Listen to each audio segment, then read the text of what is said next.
on this episode of the Sorority Chat podcast. It's always the comparison game, just like people do it in person or on campus or on your Greek row or whatever that might look like. You're always looking at what everyone else is doing when you should be focusing on your own fraternity or sorority and what makes you who you are. People are tired with the super curated images and posts. Even if they think that's what people want to see, that's not always the case. People want to see more authentic spaces.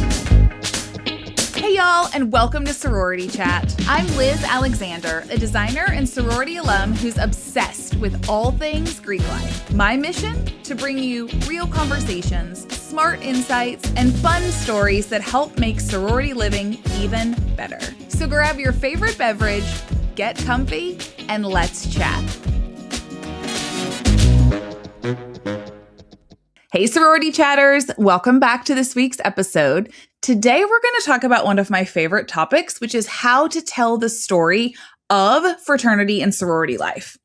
Our guest is Guillermo Flores, founder of fraternity, social media, and digital media director for Sigma Phi Epsilon. Guillermo has made it his mission to help fraternity and sorority members share authentic stories that highlight leadership, service, friendship, and the impact of the fraternity and sorority experience. If you've ever wondered how your chapter can stand out in the social media landscape, or how to create content that people actually want to watch, or change the public conversation about Greek life, you're going to love this episode. Guillermo, welcome to Sorority Chat. Thank you so much. Very excited to be here with all of you, and I just can't wait to have an awesome conversation. Yes. As I've shared with you when I invited you to come on, I have followed your work for a while on LinkedIn, and I just think you have a really fun energy, and I'm excited to share that with listeners. Oh, that means so much, because I really think that we can, take these digital spaces and create community in person. And that's what I hope to do with my content, whether that be my personal LinkedIn or Instagram or to the accounts that I run. Just want to bring people together in a time where it can be really hard to not always be together. And it's just been really fun, honestly. Yes. And there is so much noise when it comes to social media, and there's so much conversation, very polarizing. You love it, you hate it. There's a lot of good and bad that comes from it, but you highlight such positive things and ways in which chapters can use social media for their benefit. I know your background is in fraternity and sorority life with universities. So how did you go from that to becoming the social media guy for Greek life? That is just, you said it perfectly. It's like, how did that happen? And I think about it, I am very much started my social media journey. I always say it like the beginning of this was MySpace for me back when I was in high school. And, look it up if you need to. It was a great time in social media. And it evolved from there. Social media has been a part of my life since I've been in high school. And then during college, I was maybe made the first Instagram for my chapter and for our IFC as well. I went to Southern Illinois University, and then I went to graduate school at Ball State. At that time, social media was always here, you have to run this because you're good at it and you like it. So just something off the checklist. Well, I just took that and made that really part of my digital strategy when it came to communicating with students, alumni, stakeholders, and different people. And it was always something core to my work when I went to work at universities as a professional, first at University of Houston and then Michigan State. That's how I connected with the new communities. And whenever I was there, because I was running the accounts for the office, but I made sure to introduce myself and let the students know that I was there to help them. And from there, it was, you fast forward, it's 2020, everything shut down, it's the pandemic, and we don't have the community that we had with traveling, being in person, going to events.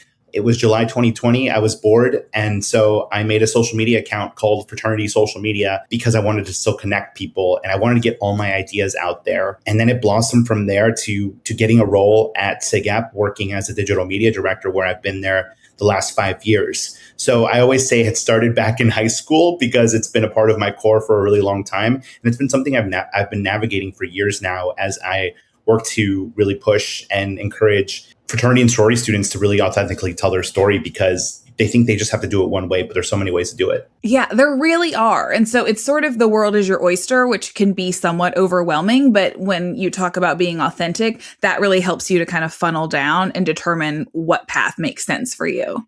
Completely agree. What did you study in college? I'm curious, because obviously you were doing social media as sort of like a side gig or a volunteer role, but was that also part of your studies? Yeah, so it's really interesting. I never thought I was going to go to college, to be honest. I'll never forget my high school guidance counselor, Miss Ridlin, was like, Guillermo, you haven't applied for anything. Like, you're a senior. It's October. What's the plan? I'm like, honestly, life's going pretty well. Like, I work at Jamba Juice. I have a great time. And yeah, I don't think I'm going to do that thing. And she's like, if you loved high school, you're going to love college. You need to apply. So I've made that happen. And she was such a help. So were all the guidance counselors at my high school.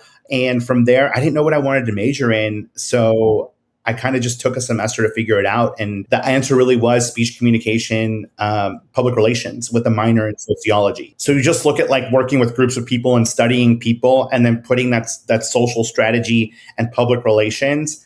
Like, I kind of made my own like passion into this career, which has been just incredible and crazy at the same time, because I did not think I was even going to go to college. That is nuts though. And good for her for recognizing that and kind of sparking it in you like, hey, go ahead and explore this because you liked high school. So you're going to love what you're going to do in college. And then you came up with such a good conglomeration of what to study to bring you to where you are today. Absolutely. Everything just kept building upon itself. And like my fraternity and my Greek community was such a big part of where I'm at now. And I look back at those times, it's been years ago, but that's helped build me to the person and the professional that I am today. But it's because I was taking those chances, those opportunities, and like looking at different paths or just creating my own and being like, actually, we could be doing this way. And this is how our digital communication strategy could help us.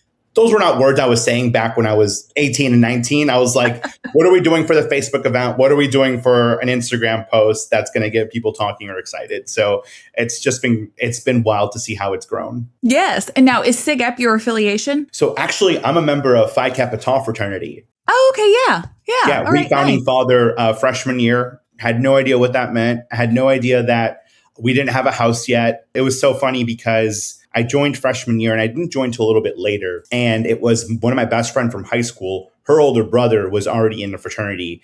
And he was like helping me out, getting used to college, like helping me with trips to like Walmart and like getting my place set up and like meeting his friends. But yeah, it was Phi Kappa Tau and I got to be a refounding father and got to go up in leadership really quickly because we were a new group. That's really cool. We've had several guests on the show that were founding members. And so it's just very neat to hear what that experience is like because it's not the norm for everyone. And whether it's a recolonization or if they're, coming to campus new, it's always a different experience. And it's fun to hear about that. Yeah, nothing was ever handed to me. And that's what like part of the grit that was taught to me as a kid being like a first generation American and college student, and then getting to be a refounding father in college.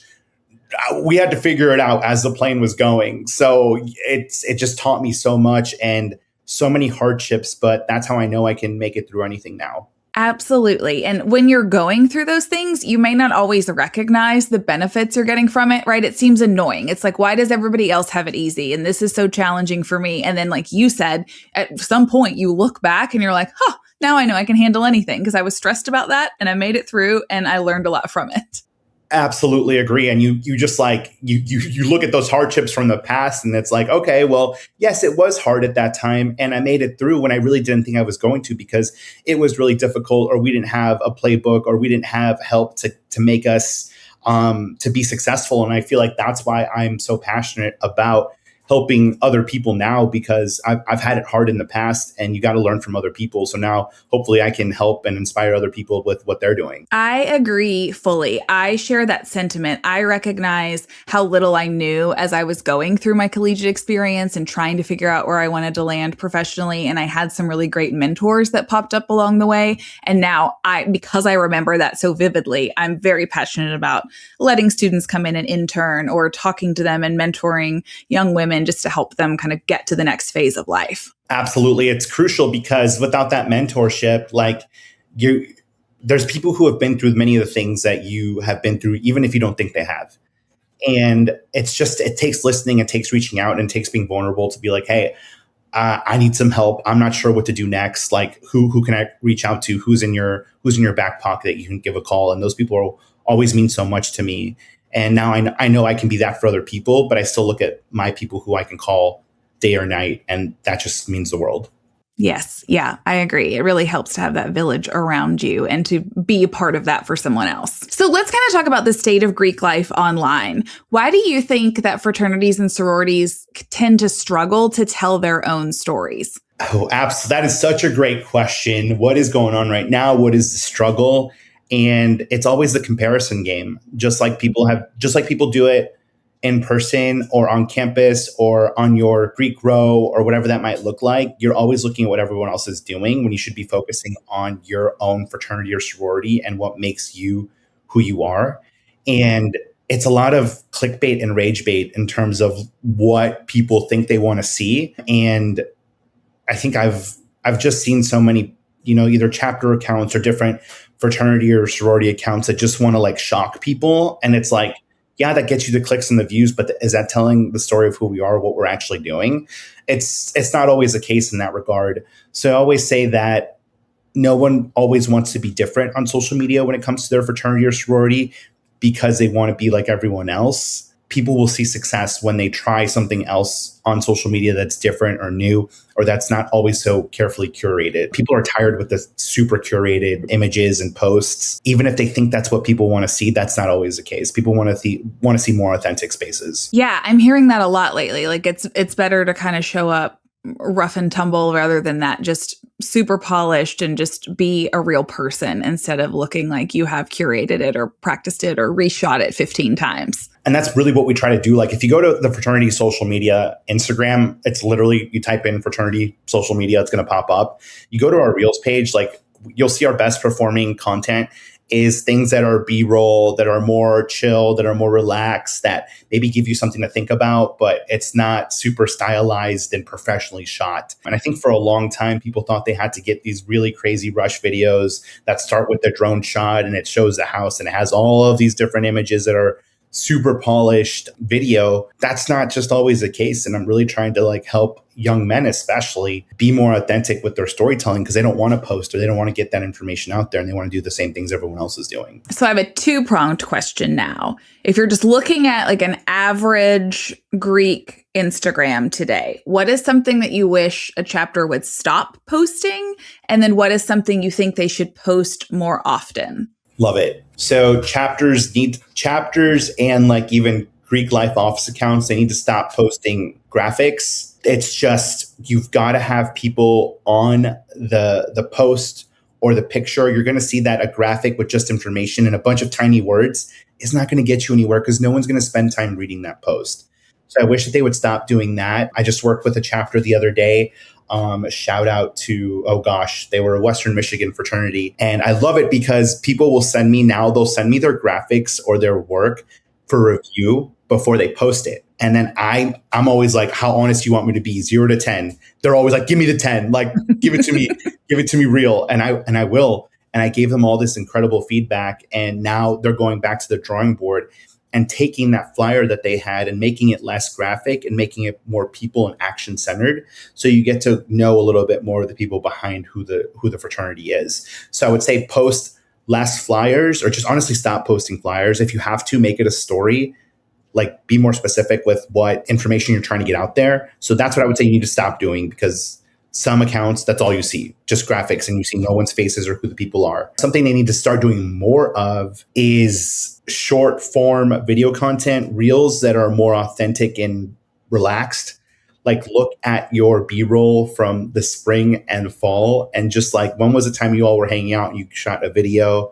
How can you put some fun text over it and just like make it a fun moment? I think people need to be okay with being like silly on social media because it makes people more realistic. Yes. Okay. Very, very good advice. How do you feel like branding comes into it? Because there's a certain level of branding from both the like chapter at a certain university, but then also the national organization. So how does that piece fit into still being authentic and being people-centered? Absolutely. So I look at a big source of inspiration for me is like National Panhellenic Council, NPHC, and Multicultural Greek Council, MGC organizations. So more culturally based groups like historically Black fraternities and sororities and like historically Latino, Latina, Asian fraternities and sororities. They are going to stick by their brand guidelines and you're only going to see them post their official colors. You're going to know who that is on campus. So I love that aspect of it. So I would say what I always call them like our historically housed groups. So maybe groups that might have chapter houses or facilities. They might change the color scheme every time that there is a new chapter officer who's in charge, or anytime there's a new rush shirt, or it's going to be a new recruitment cycle and the colors are completely different. You might see a couple of the same colors, but it's all different. So I would say lean into what your national headquarters provides and work to make it your own. Ooh, that's good. That's good advice. Do you have an example of that? Like if somebody's listening, they're like, okay, I know what our brand guide is, but then how can I adapt it a little bit to make it suit our chapter better and make it our own? Absolutely. So I think about Mercer ATO. That's a chapter that I love working with on fraternity social media, and just they do really great work. You're going to look on their page. You're always going to see the ATO blue and gold and intertwined in all of their posts. And it also aligns with their national headquarters page, but they definitely make it their own. So that's been absolutely incredible to see. I would say also a lot of Pi Kappa Alpha chapters, they also work with their garnet and gold in terms of their color structure. And they also work to make it their own because it also aligns with their individual campuses. So I feel like those fraternities that really spend time with their color scheme and their brand, like it helps get the voice out there for the rest of their chapters nationwide. No, those are good examples. I appreciate that. I think it's always nice when people can have some tangible things that come up in their mind's eye and start to use that as some guidance for their own work. I'm such a tangible and practical person because that's how I learn. I need to look at what else other people are doing or what are good examples of what should be out there. Another one is Farmhouse Troy. They are just always, they always use the farmhouse fonts and logos, but they still make it Troy University and that color scope. And just how they put those two together with their storytelling is really exciting. Nice. I'll have to check those out. If there are members who aren't creative, how would you suggest that they can still contribute to great chapter content and play a role in what the chapter's creating and putting out there? That's such a great question because I love when someone tells me they're not creative because I challenge them so quickly. And it's like, well, how did you decide what to wear today? How did you decide what you wanted your phone background to be? How did you decide what you wanted, your book bag or whatever you used to carry your materials? Why did you select that? Why did you pick that? Why are you driving that car? And they're like, oh, it's because I like this, or this gave me this memory of something in the past that has inspired me, or just something that is a brand that that's come a long way with me. So then I say, all right, you just made a mood board for yourself in terms of what you do like, what makes you who you are. That's creativity. That's putting your likes and your passions out there, and it's showing who you are as a person, how you're presenting yourself. And they're like, oh, okay, that's a really good point. So we get some of the best ideas from the members who think that they're not going to be giving too much into the creative or the social media process for their chapters, because that's who I love hearing from. Because that's one of the target audiences, the ones who think that they're not going to be part of this process. I love how you reframed that for them, because sometimes that's what it takes. It's just mining down and digging a little bit deeper to show them oh, you do have this skill. You're just not thinking about it in the way that it applies for you. Absolutely. And that's when I get the opportunity to go to college campuses around the country and be a keynote speaker and do workshops.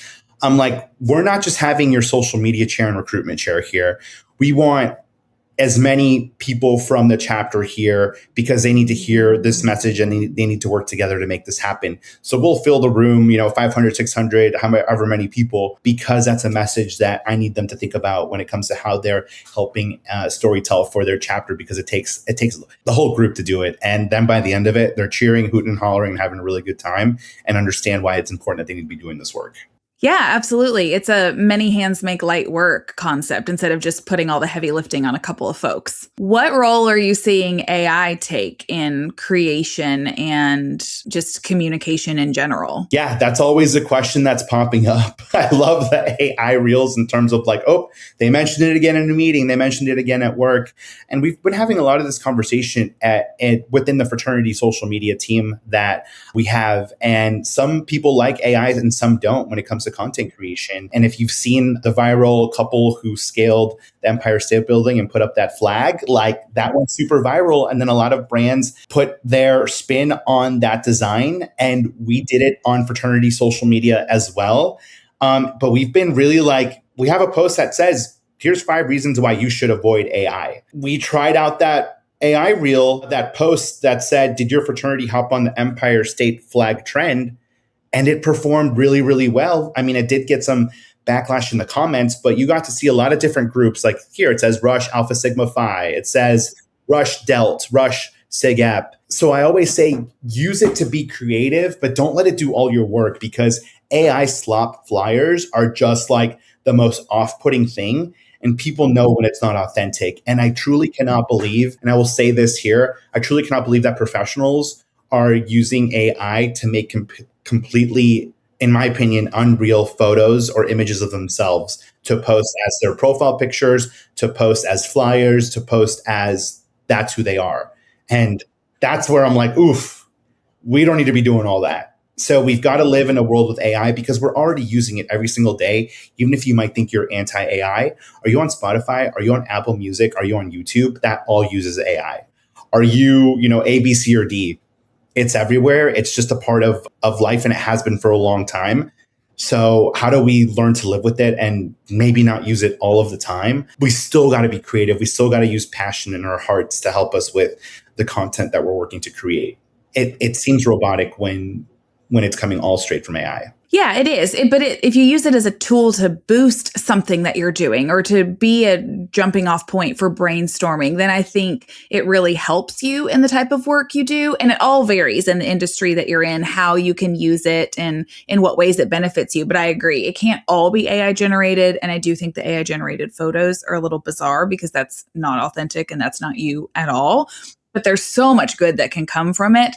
And you were talking about that viral flag trend. I even saw where you all put out, have you used this yet? Because if you want to, you have about 5 more hours or so that it's relevant. And so you're telling them, you're coaching these chapters on like, if you want to jump on this, do this now because the window is closing and then it won't be relevant anymore. And I remember someone commented, they're like, I have like 2 hours left. And then they ended up doing it. It was Sigma Nu at Old Dominion University. So it's just to know that like our audience actually listens to what we're putting out there is astonishing to me 6 years later. It has to make you feel good though, because it's like, okay, we're passionate about this and we want to help you. And oh my gosh, you're listening to us and you are hearing us. And so that we're putting out something valuable that's meaningful to them. It's one of the most humbling parts of my life that I never thought would happen when you just see the action that college students and alumni and headquarters and professionals, when they tell you in person, like what our work has meant to them or how it's helped them or how it has inspired them to be better.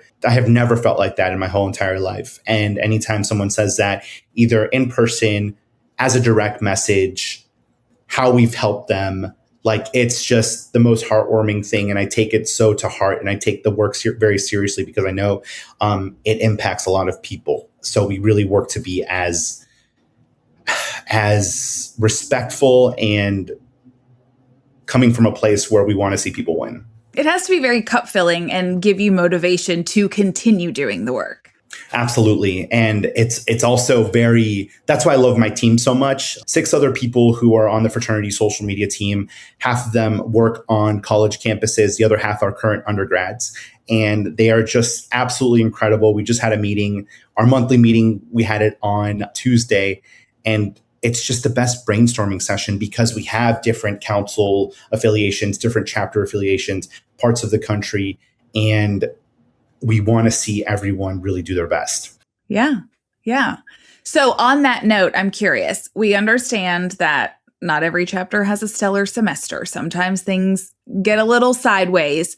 So I'm curious, if a chapter is having a difficult semester, what advice would you give them on like how to rebuild trust and rebuild their reputation online, and just some things that they could do to move back in the right direction? Absolutely. I always say it's okay to be quiet on social media for a little bit and just like take the time to internally process. You don't always have to go straight to a statement or a post that is explaining something. Like, please reach out to your alumni and your headquarters for guidance and support if something unfortunate did happen at your chapter or something did occur, because people want to see you do the best thing for your chapter. And like I said, it's okay to be silent and quiet for a little bit, and you're going to get that back up and running. I've had a conversation just this past spring with a chapter who said they had a really bad fall.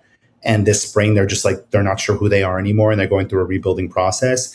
And it's like, how can you be honest and storytell? Because that's going to be real with people, because people are going to make up their own stories if you don't help share part of what really is going on.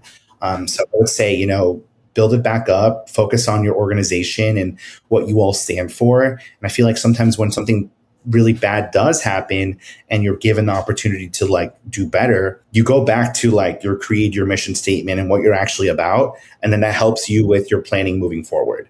And sometimes you have to like go through that to get better and get to the other side. I will say also, if your chapter is closing and like, sorry, not coming back for X amount of years, and that happens from time to time, like, please, please, please, give your social media handles to an alumni or to the headquarters, because then they're not going to have to start from scratch when they have to make an Instagram again, X amount of years later, and they can rebuild from that audience. And I think that's something that can be really hard for some groups, because they get really in their feelings, or they're really anti the school or their HQ, and they're not thinking about the long-term process of their organization. That's good advice. And that's something that I just don't think we've had years and years of experience with, right? You just think, oh, you create a social media as a chapter, someone manages it. Yes, within the chapter, you're handing off the login and so on. But you don't think about that if there is a dissolution or somebody goes away, there does need to be a handoff so that when you come back, it can just be picked right back up. Otherwise, you are starting from scratch. Like, I would love for that to be put in like every headquarters manuals when they do their national trainings every beginning of spring semester, just so they have that information. Hopefully that does click with someone. Or how do we coach our alumni to have that information on deck, not to like run their social media at all, but just in case, because things do happen and it's easier to start up with content that you might have had from the past. Mm-hmm. Yeah, no, that is very true. Let's do a fun little rapid fire round of questions. Yes, please. All right. Instagram or TikTok? Instagram. Oh, expand though. Tell me why. Absolutely. TikTok people are just chasing the algorithm and want the likes, want the shares. Instagram has been with me since it started, and it's just really helped me be creative, connect with other people, and just find really incredible friendships that have like guided me through so many things. It's just less, in my opinion, it's just I've grown up with it. So it's just been a part of me. Nice. Okay. Reels or stories? Oof. You know what? Controversial stories. I am shocked by this. Yeah. People spend less time curating their stories. So they just are more real on there. And it's funny. And you get to see people's different personalities. I love a good reel scroll, and I've been into them a lot more lately. But stories, just like, it's fun. I asked the other day, like, I need a book to read because I need to get off this phone thing. I need to get off. I've been on it too much. I need a book that is pages in my hand. And so many people submitted books that they think I should read. So that was really fun. Oh, that is nice. Yeah, you do get a lot more of that kind of personal recommendation in the stories, I think. Best campus photo you've ever taken? Oh my gosh. What a cool question. All right off the bat, I would say University of Oregon. It's such a beautiful green campus, and they have all like the Nike history there as well. And it was just a beautiful and calm day on campus. I was there maybe 3 years ago now.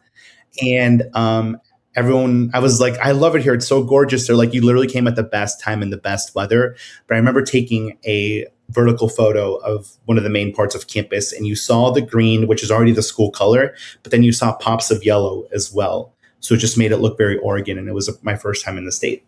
Oh, nice. It is beautiful out there. Most underrated chapter event to photograph or video? Chapter meetings. Because you don't think to make content there, and everyone's already there. You should do some really cool, like getting content moments, because a lot of times like the PR chair or the social media chair is like, all right, we got to plan a time for all to get together and make content. You're all there already. Yeah. Yeah. Like, perfect opportunity. Yes. Do it there. Get some B-roll and make some reels there and just like post them and see some really fun stuff you could do. I think of Sigma Chi at Loyola University in Chicago. They did a series where they would do mini mic interviews right before people got to chapter. And there was a question and they had it up there, and it literally got to people chapter on time because they wanted to be featured in the videos. And they always ask such funny questions. Yeah. Oh, that's really fun. What's a favorite leadership lesson that you've learned from students that you've worked with? Oh my gosh, these are incredible questions. I would say that students want to be heard and they don't always want to like be told like they're doing things wrong. And to trust that they're figuring this out on their own as well. Mm-hmm. That's a good one. One app every social media chair should have. It would definitely be Instagram's edits tool, their edits app, because you can make such great short form video content that can be used on also YouTube, LinkedIn, and TikTok. And it doesn't give you the watermark.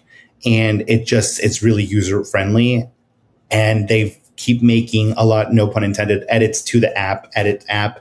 And it just has really been helpful with the work that I've been doing. And I don't think a lot of people still have that or use it. I don't, and I will be downloading it when we get off this recording. It's an official Instagram app and does wonders. Great. Good to know. What's one trend you hope disappears forever?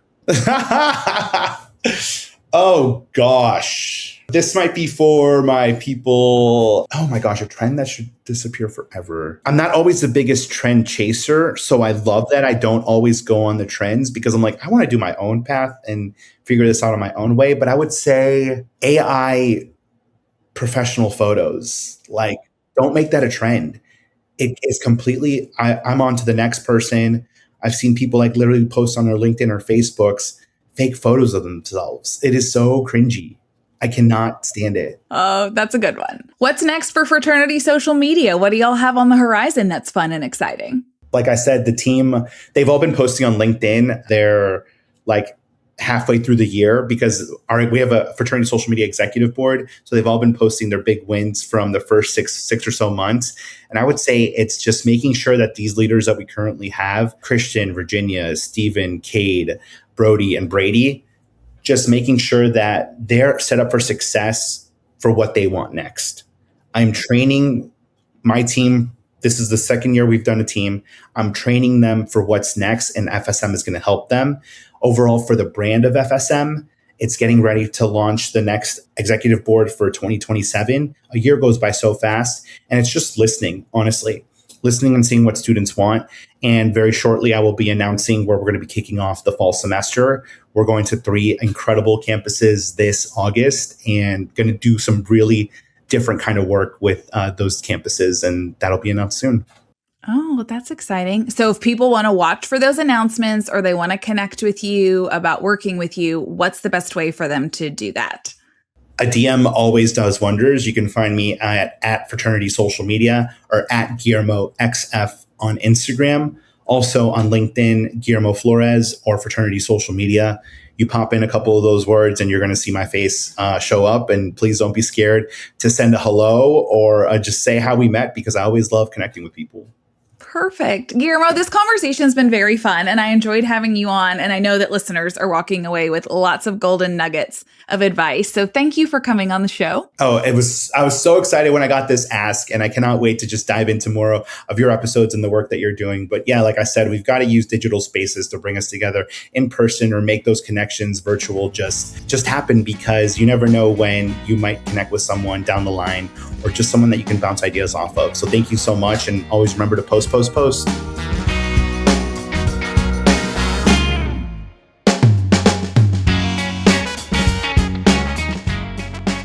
Welcome to Liz's House Hot Takes. This is where I take the lessons I've learned over the last 16 years of designing Greek houses and offer you my pro tips. Here's today's house hot take. Design can either support or sabotage member routines. For study, create spaces that are ergonomic, tech compatible, well lit, and free from distractions. For sleep, consider lighting, noise control, and personal space layout. Sleep impacts everything else. For self-care, members need spaces for privacy, things like getting ready, decompressing, or having a quiet phone call.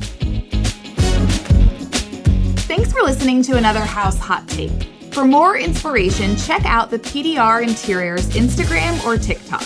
I'm Liz Alexander, and this is the Sorority Chat podcast. Catch you next time.